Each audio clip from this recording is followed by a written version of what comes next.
African American unemployment, lowest in history. Asian American, Hispanic American, lowest in the history of our country. Women, lowest in 70 years. Sorry, women, I let you down again. Thank you, but lowest in 70 years, and I have to apologize to women. Because we all know women don't like to work. That's the punchline. I'd see these factories all over the country, and I'd see them empty, and I'd see the jobs going to other countries, and I just never understood why the politicians didn't do anything about it. I understand Trump. I do.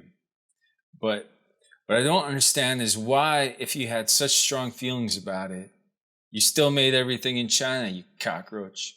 This thing is costing me a fortune being president. Somebody said, oh, he might have rented a room to a man from Saudi Arabia for $500. What about the $5 billion that I'll lose? You know, it's probably going to cost me, including upside, downside, lawyers, because every day they sue me for something. These are the most litigious people. It's probably costing me from $3 to $5 billion for the privilege of being, and I couldn't care less. I don't care. You know, if you're wealthy, it doesn't matter. It's just in. Trump doesn't care about money because he's rich.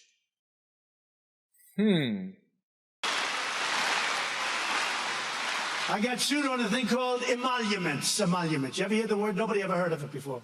No one ever heard of the Emoluments Clause, except for the people that wrote the Constitution, that wanted to protect us from...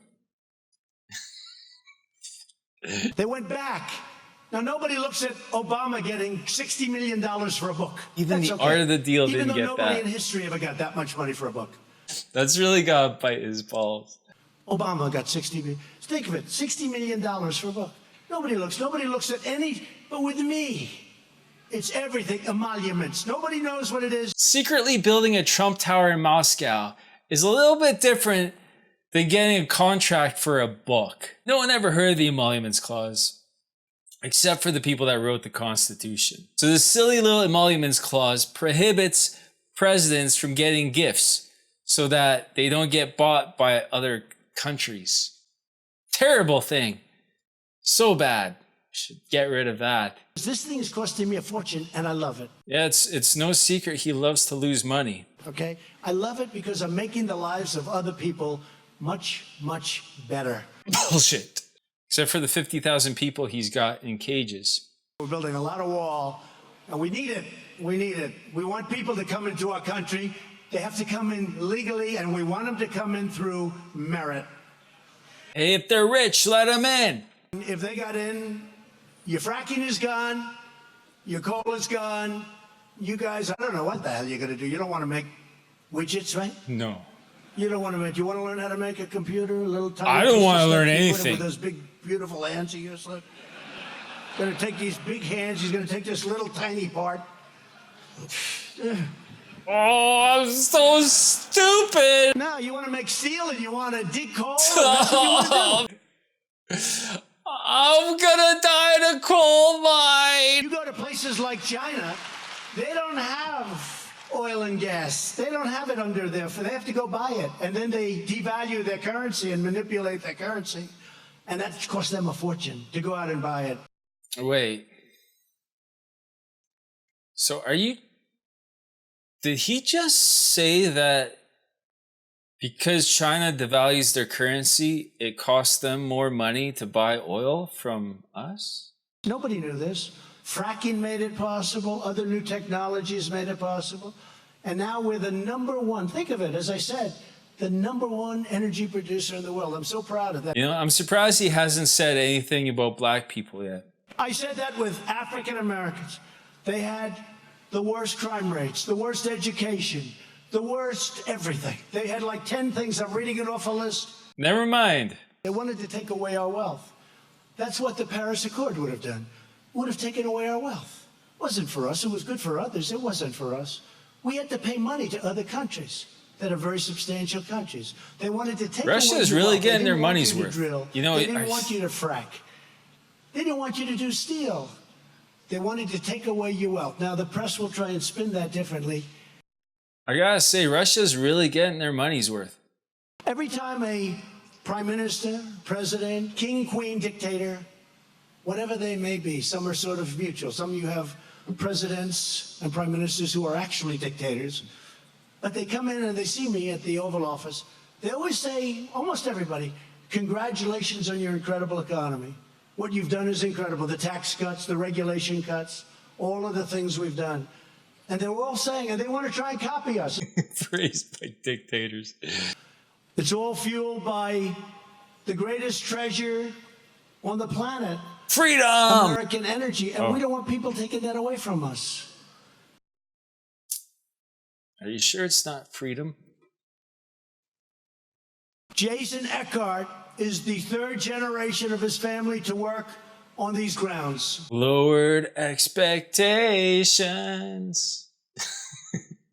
His father and grandfather worked for the zinc smelting company previously housed at the site. Oh no. And Jason never imagined he would get the chance to carry on his family's legacy. But now he has. He is carrying it on, and he's carrying it on proudly. He's a great American. Jason, where are you, Jason? Jason just killed himself. Despite all of this exceptional progress, however, some politicians in this country still want to keep America's vast energy treasures buried deep underground. Ooh, save the planet. Ooh. You need what you're doing. You need this. It's got the power. The other doesn't have the power, certainly not yet, probably never will. Because science is just going to stop innovating. And we're not taking chances. And we have the cleanest air and water we've ever had in our country. How did that happen? Now. The cleanest we've ever had. And we're going to keep it that way. Yeah, buddy, you just build that utopia on the moon. I love New York. That's where I'm from. Probably most of you don't know that. Probably the same people that don't know about the emoluments clause. All New York likes to do is sue me. They like to sue me. They're always suing. I said, which lawyer's handling that case? No, they sue me for everything so they can try to stop us by any means possible. Maybe that could be a red flag. Just compare the enormous success here in Pennsylvania with the tremendous folly happening right across a line, a little line in New York. One thing about New York, it's poor. And I wonder what happens when they get down there. What happens? I just wonder, is New York losing its wealth? You know what I'm talking about, right? So it's getting to the end of his speech, and it's been about an hour since he last had his medication. Things are about to get weird. They've made a fortune selling us energy. You probably saw the streets the other day. Very few American boats are there. They capture Iran. I broke up that deal. That was a good thing to do. It's a whole different country right now. Yeah, it's building its nuclear force now. You fucking idiot. And now you finally have a president of the United States who is loyal to you. We will keep winning, winning, winning, because nobody's ever won like what's happened over the last couple of years. What hasn't he f***ed up in the last couple of years? Like, he has a stock market that's fueled off the money of taxpayers. The assembly lines are roaring, industry is booming, and the hearts of our workers, the American spirit is soaring higher, stronger, freer. Well, that's it. The end of democracy. Make sure you like, subscribe, and don't vote for this guy.